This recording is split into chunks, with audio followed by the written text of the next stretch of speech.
Assalamualaikum, oke kawan-kawan, selamat datang kembali di channel saya dan selamat menonton. Pada kesempatan kali ini saya akan membahas tutorial mengenai cara logout akun FB di Google Chrome. Adapun caranya, Anda masuk di Google Chrome Anda, lalu Anda tulis di sini, di atas ini ya, FB.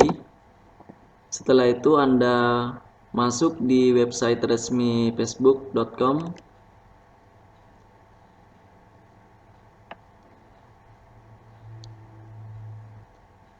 Oke, ini sudah masuk di Facebook saya. Cara logout akun FB di Google Chrome sangat mudah sekali kawan-kawan. Anda klik yang ini ya, paling atas ini. Lalu setelah itu di sini ada tulisan keluar. Lalu Anda klik keluar.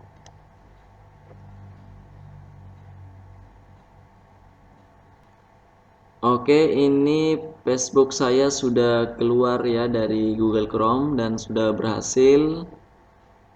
Demikianlah tutorial cara logout akun FB di Google Chrome. Like video ini jika Anda suka, komen jika Anda ingin memberikan saran yang bermanfaat, dan share kepada teman-teman Anda jika Anda ingin berbagi ilmu.